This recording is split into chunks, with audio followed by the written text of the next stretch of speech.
Giacomo is assistant professor in theoretical philosophy at the University Vita-Salute San Raffaele of Milan. His research interests range from the problem of law as a philosophical and theological political issue to the relationship between philosophy and Jewish thought. The title of his today's lecture is Thinking als ein Jude, Hegelian interpretation of Spinoza between monism and monotheism. Giacomo, the floor is yours. Thanks. So, first of all, I would like to thank the organizing board. It is a great honor to be here, and it is not easy speaking in such prestigious context, so I will do my best. At the beginning of the chapter dedicated to Spinoza in his lectures on the history of philosophy, Hegel asserts that, I quote, the dualism of Cartesian system, Spinoza's as a Jew, altogether set aside. Shortly afterwards, Hegel goes on to explain that, I quote, the Oriental theory of absolute identity was brought by Spinoza much more directly into line, firstly, with the current of European thought, and then with the European and Cartesian philosophy in which it soon found a place. First and foremost, it would be a compelling endeavor to investigate the consistency of Hegel reconstruction in which he establishes a strict connection between Eastern thought and Judaism. We will revisit this aspect later, given that it seems to me there is a certain ambiguity. However, at present, I would like to emphasize the philosophical implications of Hegel's remark to Spinoza's Jewishness.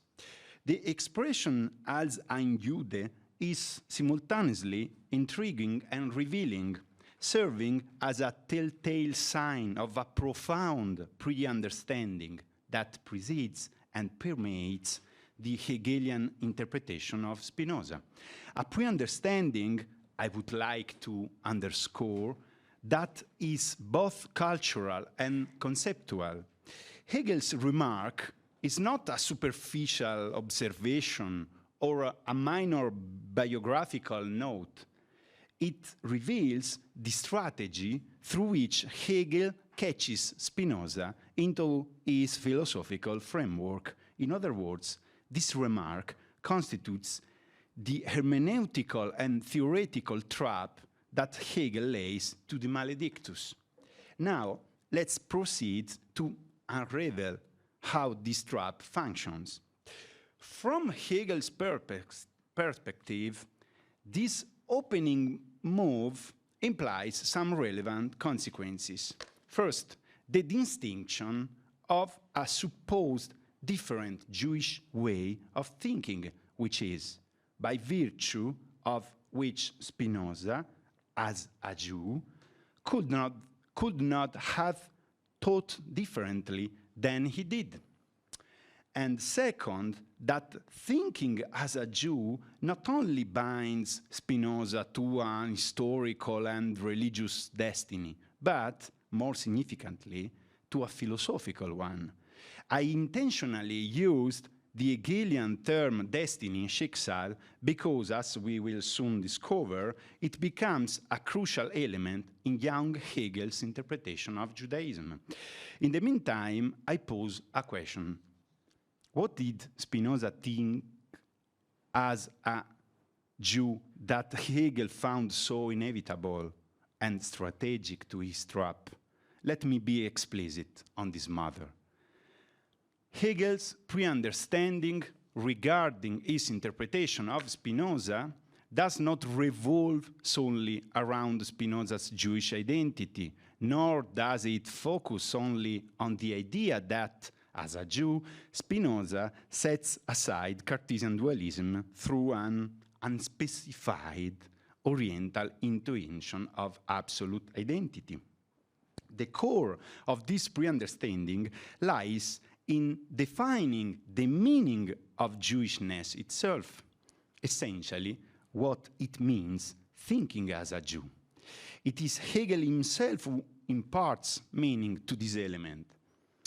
He shapes the essence of Spinoza's Jewishness, defining its meaning. This implies that Hegel constructs the concept of Jewishness to suit his own speculative needs.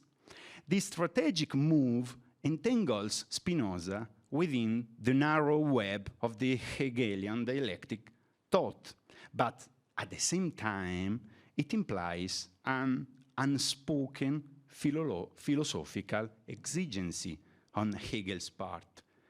The task of this paper is to unravel the nature of this exigency. So, anyway, at this moment, my focus is not primarily on highlighting how Hegel deforms Spinoza's philosophy or analyzing the detrimental effects of the Hegelian critics on Spinoza's thought. There are, without doubt, crucial aspects that I'm sure we will be discussed during this day. My intention is simply to explore an alternative direction. I would like to underline as the meaning of the Hegelian operation is, at first, to undermine the philosophical position of the adversary before conquering it. It is not by chance that Hegel, before confuting some elements of the Spinozian philosophy, empties of consistency his philosophical legitimacy. I understand that this aspect might provoke disagreement from some of us, as Hegel uses laudatory expressions to describe Spinoza, as Professor Illetterati has already mentioned it, such as Spinoza is made a testing point in modern philosophy, and the famous philosophieren ist Spinozieren. However, it is noteworthy that even Julius Caesar, in the Bello Gallico, movingly praised the enemies he had already defeated. Consequently, I would like to delve into the underlying tension that drives Hegel's imperative to neutralize Spinoza. Right from the outset of Hegel's operation, there is an evident philosophical exigency regarding Spinoza, although this exigency is quickly removed, concealed, and hidden. However, I believe that this exigency constitutes the underlying thread of Hegel's interpretation, at least in the lectures. In other words, Hegel is not truly grappling with Spinoza. On the contrary, the Spinoza he engages with has been effectively domesticated, especially in its most problematic aspects. Indeed, it is a kind of phantom of Spinoza. My main thesis is that the manner in which Hegel neutralizes Spinoza follows the same theoretical pattern as Hegel's interpretation of Judaism in his early writings. While it is sufficiently clear what Hegel is seeking, that's it, a concrete understanding of the meaning of opposition or the concept of negation, it remains less clear against whom or what Hegel is contending. Essentially, what tension does Judaism introduce according to Hegel, or what kind of incertitude or risk does it represent from Hegel's perspective?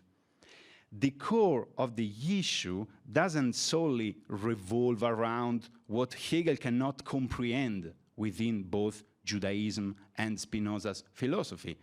Instead, it pertains to what Hegel cannot fundamentally think within Judaism, and by extension, he cannot think within Spinoza's philosophy.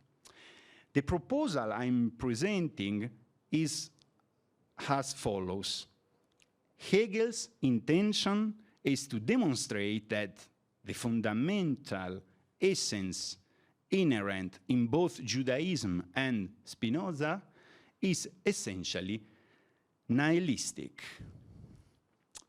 To clarify this somewhat overused term, I would like to provide the following interpretation, which closely aligns with Hegel's perspective. After a brief examination of Hegel's early writings, which I can only summarize on this occasion, it becomes evident that according to Hegel, there is no real transition from Judaism to Christianity, as Judaism fails to establish itself as a concrete and substantial entity. Consequently, Judaism does not truly present a real opposition for Hegel, of course. It is noteworthy that when Hegel discusses Spinoza's substance, he employs a singular characterization.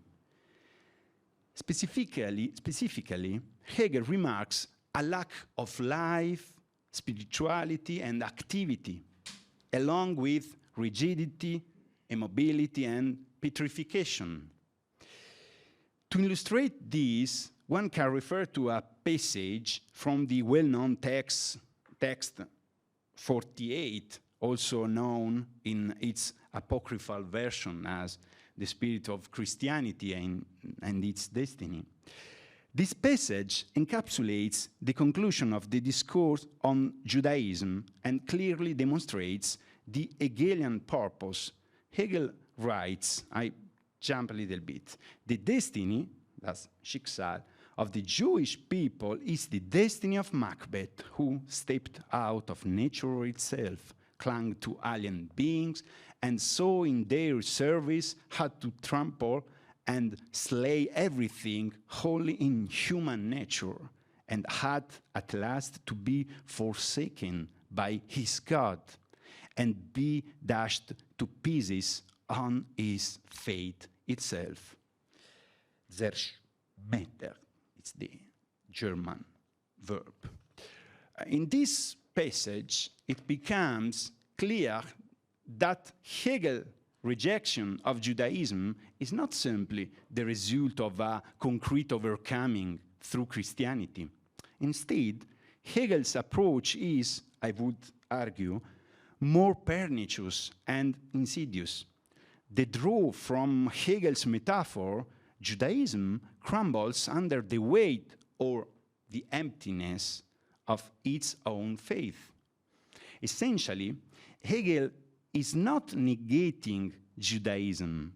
He is exposing that the inherent inability of Judaism to establish itself. The phrase used by Hegel in his lecture on Spinoza, all life in itself is utterly destroyed, accurately characterizes this process of self-annihilation.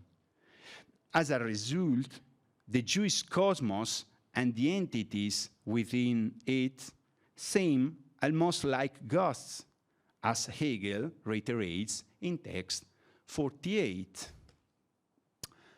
They are not even something dead, a nullity.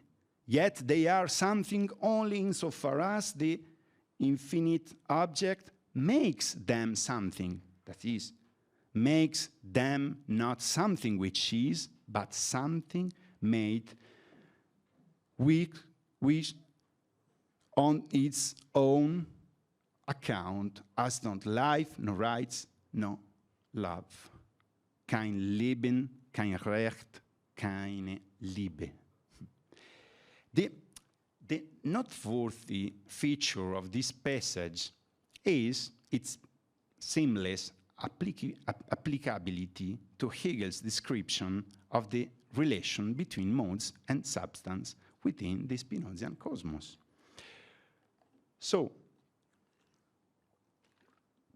let's return to our starting point, the lecture on history of philosophy. The theological-political framework is evident and can be traced through a few key passages. First, we have already noted as Hegel emphasizes that Spinoza thinks as a Jew, and we underlined the exigency that Hegel has to inscribe Spinoza into this particular framework. Second, for Hegel, Spinoza's entire exposition of substance runs into a specific defeat.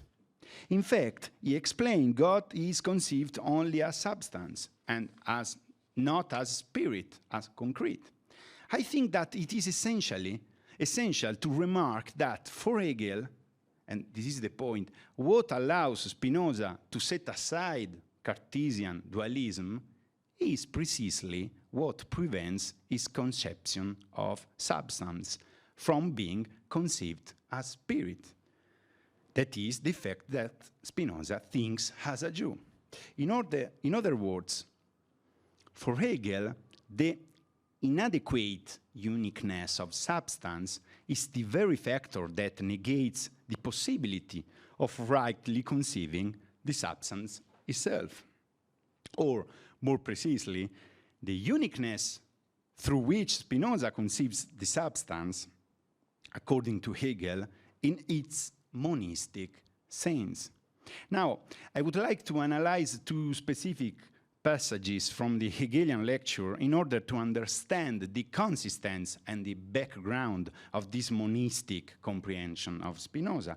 Hegel writes, the difference between our standpoint and that of the Eleatic, read Spinozian philosophy, is only this, that through the agency of Christianity, concrete individually is in the modern world present throughout in spirit.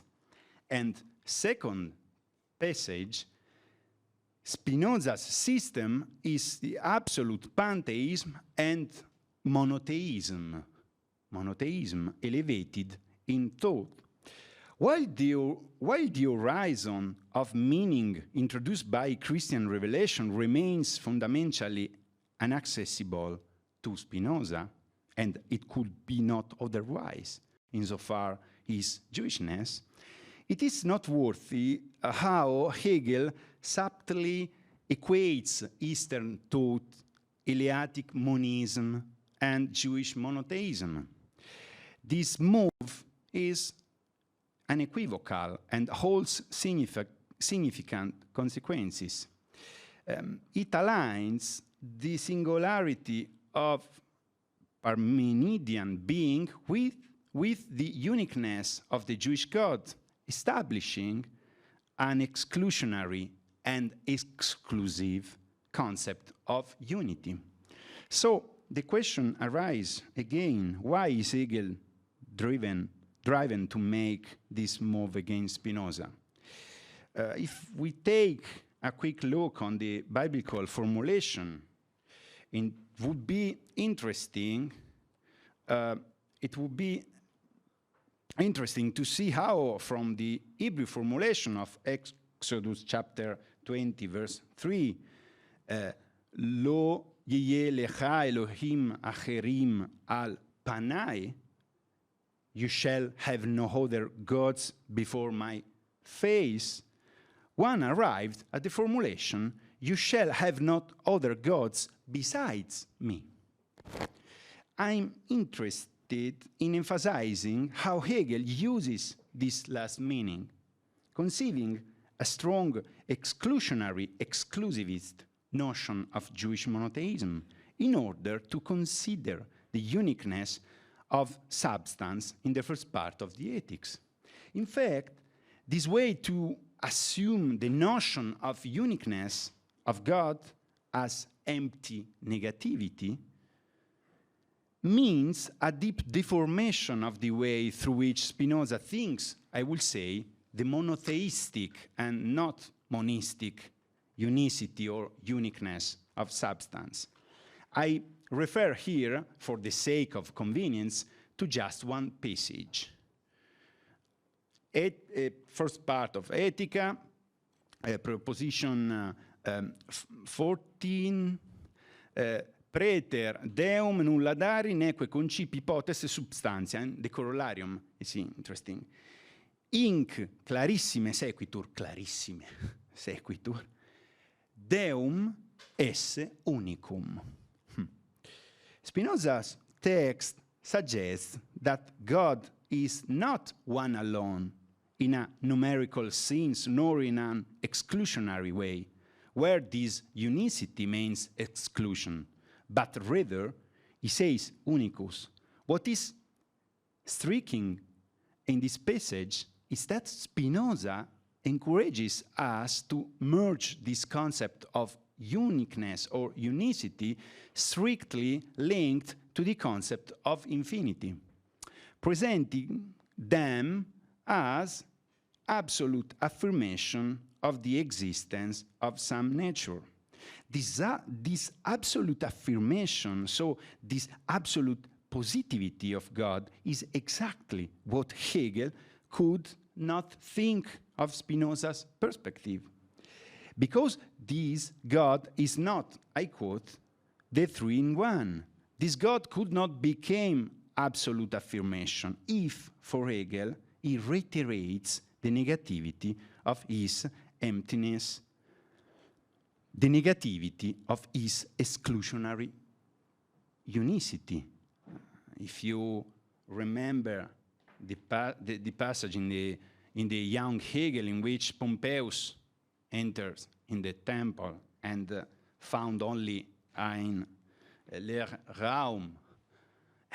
This is this kind of emptiness Hegel is thinking.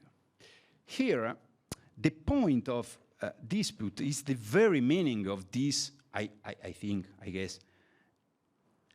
The point of the dispute is the very meaning of this praeter deum, that for Spinoza does not imply negation, as the text explicitly affirms. I dare to articulate the Spinozian syntagma in the following manner. Besides or beyond God, there is not only God, but there is still God. Mind you, we are clearly at the beginning of the problem, not at its conclusion. However, this seems to me to be a significant shift regarding and against the Hegelian perspective.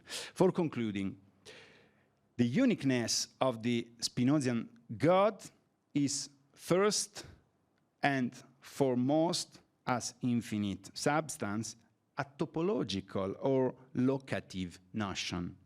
It is only the uniqueness of substance that also makes possible the subsistence of other divinities.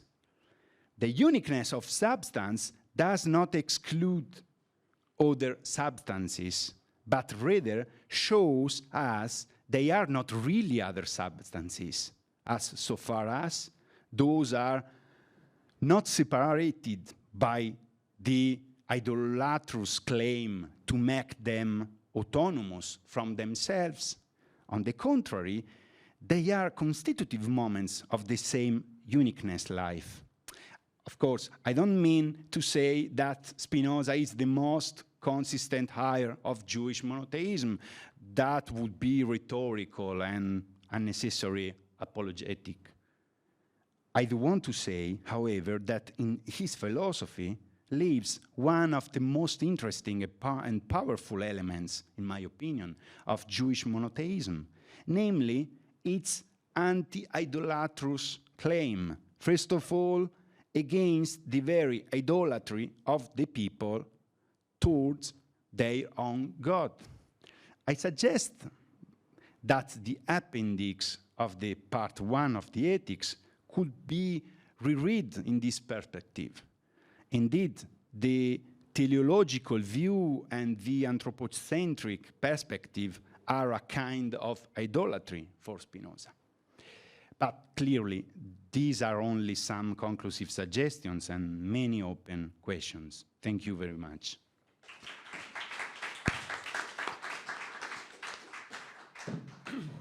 Thank you, Giacomo, for this insightful lecture. So, are there questions? again, for those watching YouTube stream, can pose questions in the comments, and then it will be read afterwards. So we have Luca.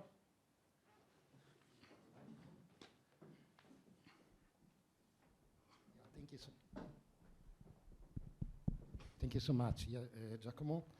It was really interesting, and I wanted to have much more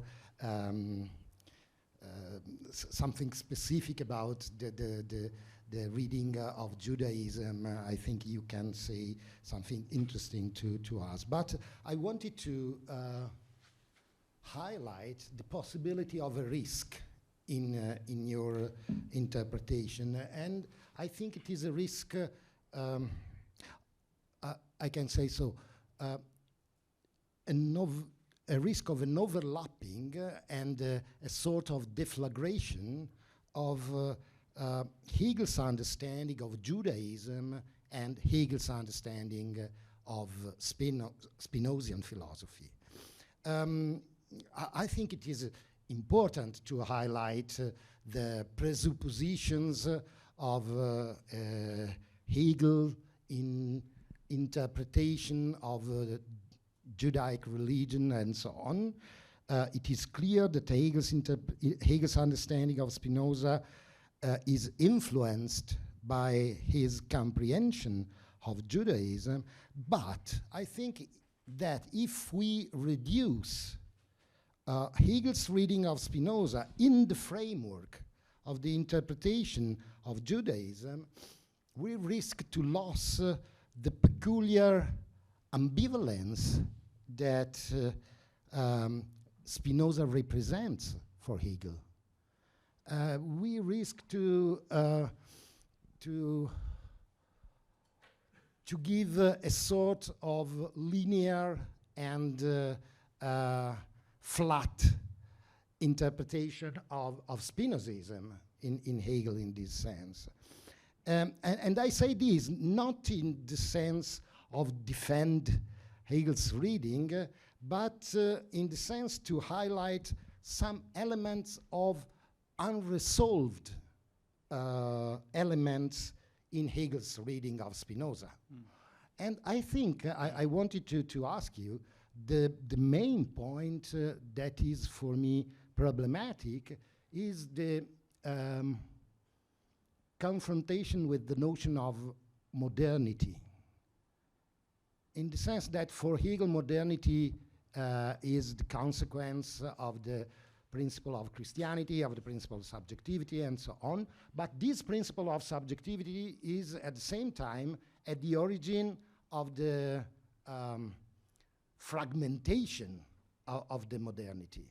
And in this sense, I think that Spinoza is the most important of modern philosophers, but he is not modern in a certain sense, because he has not the principle, the Christian principle of subjectivity. And this is an ambivalence that is very, I think, effective, very interesting in order to analyze the question. I wanted to know what do you think about this question. Thank you. Thank you very much for this remark that is a hidden strong objection. And to be honest, I stressed, of course, the Jewish perspective and the Jewish presence in Hegel interpretation in order to show this, you say, ambivalence. But there are two forms of this ambivalence. The first one is how Hegel shows this ambivalence. And the second one is in which sense this ambivalence is problematic for him. I think this is the problem. And the first point is Hegel could not think really Jewish religion, Jewish thought. Why? this is the first problem. In my opinion, the strategical battle that he moved against Judaism, it's very interesting. There isn't a really, no, he accused Jewish people that doesn't have a really activity, a really reality. But he doesn't battle against Judaism. He shows the auto, the self, not negation, the self-annihilation of the Judaic position. I think it's a very problematic strategy.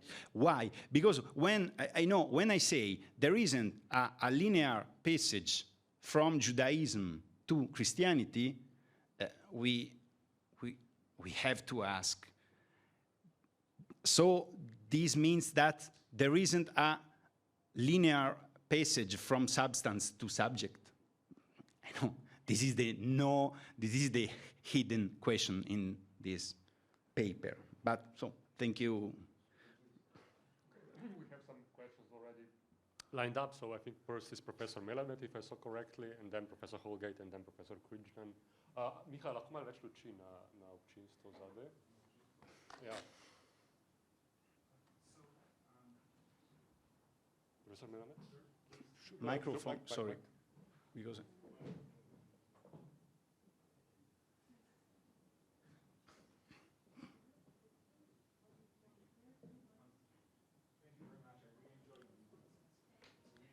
So I'm sorry, it doesn't work.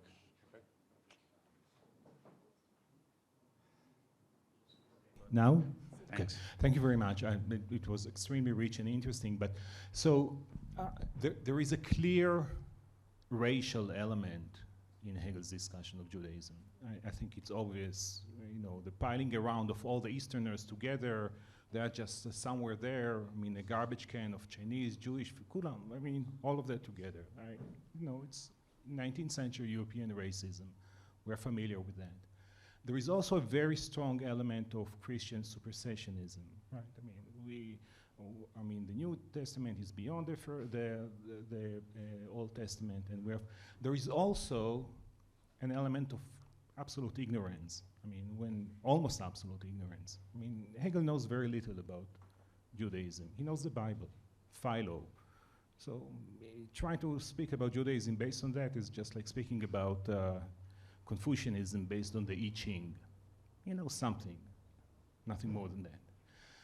But there is something else, and that's the attempt to try to essentialize something and try to say, there is something called Judaism, and that's the general view. And I find it a lot of times with my colleagues in analytic philosophy, asking about Judaism or whatever. And the simple fact is, it's not clear that there is something like that.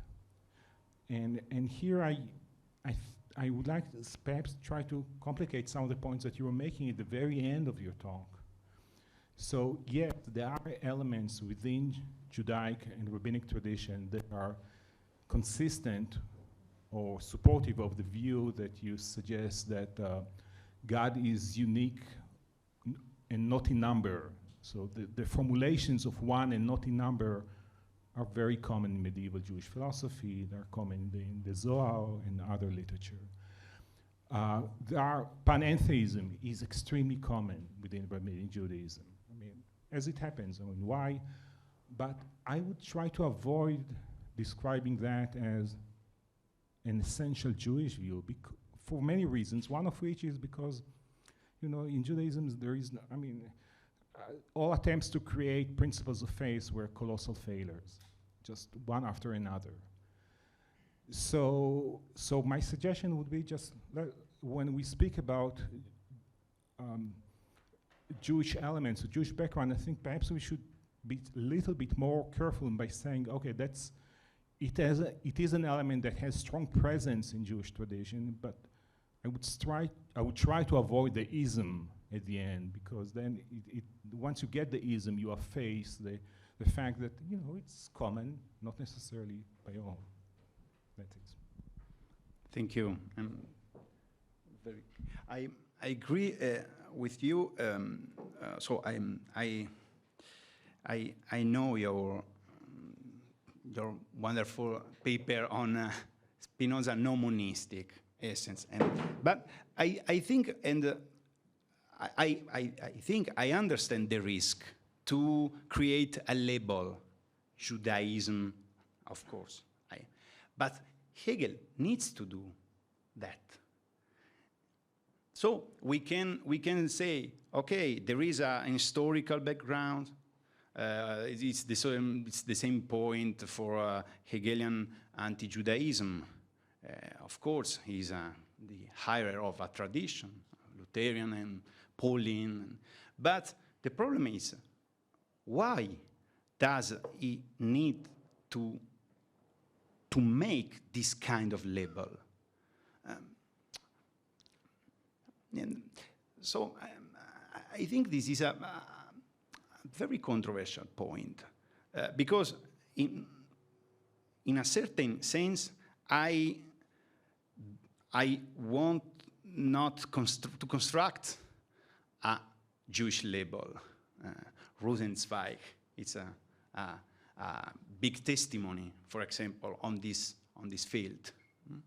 Judaism isn't a label. There isn't a, okay. And on the other side, every single philosopher or authors who criticize Judaism needs to construct a label. This is my problem. And I think that this problem has a theological-political root. This is the original problem of Jewish obstinacy. But this is another tale. Thanks. Okay, Professor Holgate. Yes, thank you. Am I on? Can you hear me? Yes. Okay. Thank you very much. I guess I also want to ask a question that sort of problematizes your view, but it's a little bit difficult to get it exactly precise. In asking the question, I'm not trying to defend Hegel's views of Judaism. What I'm interested in is whether his statement that he understands Spinoza as ein Jude is actually consistent with other things that he says about Judaism and about Spinoza. And I'm not sure that it is. In fact, I think a lot of Hegel's understanding of Spinoza is quite inconsistent at times, and interestingly so. So let me give you 3 ways in which that might be the case. First of all, in the lectures, certainly on philosophy of religion, Hegel associates Judaism both with mercy and with judgment. And the judgment, which is very important, Derrida picks up that in his work on Hegel and Judaism, separates out the divine and the human in a way that actually Yitzhak was saying earlier is characteristic of Mendelssohn. Hegel does not think that Judaism reduces the human to mere shine, but he thinks that Spinoza's substance reduces modes to mere shine. So that doesn't seem very consistent. The second point is Hegel's particular praise for Spinoza's idea of the intellectual love of God. Now, you cited there a passage from Hegel where I think he said, no life, no love. Hegel thinks of love as a Christian virtue. Now, he may be wrong about that. I'm not interested in that. I'm interested in the fact that he thinks of it as a Christian virtue, and he thinks that Spinoza is the philosopher who understands virtue being rooted in the love of God. So how is that to be squared with the idea that Spinoza is to be thought as ein Jude? It's not consistent. And the last point, which is maybe a little bit obscure, but still, again, you cited the idea of Spinoza allegedly being a kind of pantheist. If we look in the aesthetics, and we look under symbolic art, and we look for the art of pantheism, what do we find? We find Persian Islam. We don't find Judaism. Judaism, Hegel focuses on the Psalms, and he sees the Psalms as an expression of a kind of division between the divine and the human. But Islam is Persian Islam is the poetry of, or provides the poetry of pantheism.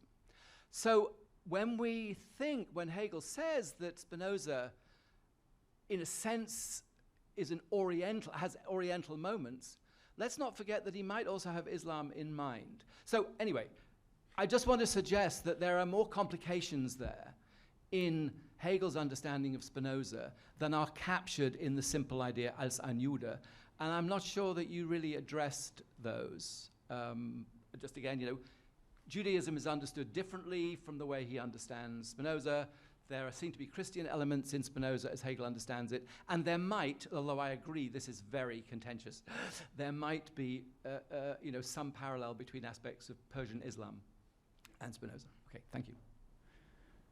Well, thank you very much for this impressive remark. I try to answer shortly. I think that the image in the representation of Judaism by Hegel in the first period, and so in the early writings, and in the second part of his production, aesthetics, say, lecture on philosophy of religion, is completely different. In the second part, it's a sort of game of position, in which place we have to set Judaism.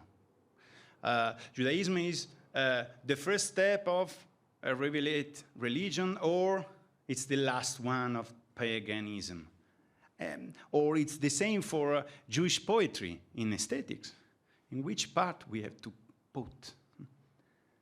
But in a certain manner, I think that at this moment, Hegel has completely closed his interest, his battle with Judaism. It's finished. It's a sort of label that you can change in a different part of the system. In the first part, it's completely different. You quoted love. The problem of love is fundamental. Because, why? Because Abraham chose to refuse this love. So the Jewish design is essentially this refuse. And this is a central point in order to show the development of this Judaic element. And a second point, in order to try to say something about your complicated remark, I don't know how to say in English, the point of, the changing point of this linear, not linear explication and exposition of Judaism is the chapter in the phenomenology, in which Hegel, there is only one place in phenomenology, in which Hegel tells about Judaism, and isn't in the religion. There is a sort of strange, it's in the phrenology. And Hegel, in this passage, says something fundamental. I have the quotation, but everyone knows. When Hegel say that the Judaism, the Jewish people has this terrible problem that they are in front. There is a theological metaphor. They are in front, so the theological metaphor in a field in which Hegel is talking about rationality. The problem is that the Jewish people is in front of the portal, before the portal of salvation. But they don't go on. And what is the consequence of that? That Judaism has only a possibility. The conversion. And conversion in this point means nihilism, means the self-negation. Conversion, this is interesting because I saw the English translation said inversion, conversion. there is an ambiguity. So I think this is a fundamental point into the Hegelian interpretation of Judaism. Why? Because after this point, nothing will be the same. But okay, so thank you. So, I just say, Yeah. I don't think you completely answered my question, which was that although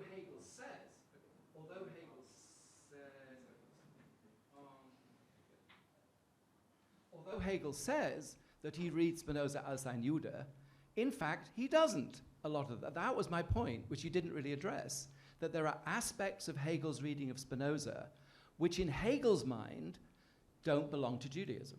Now, he might be wrong about Judaism and about Christianity, okay. but you didn't seem to really address that. Okay, that was sorry. my point. Yeah, that there's more to Hegel's Spinoza than is contained in the phrase als ein Jude. That was the point.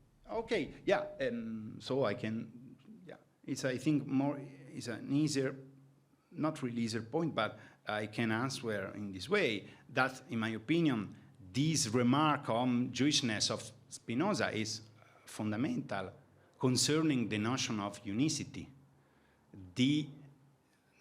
Spinoza, the relationship between the Jewishness of Spinoza and the Cartesian dualism, this is the point, and I try to stress this point. Of course, there are other elements not Jewish in Spinoza, also in the TTP, but I think that the point doesn't change.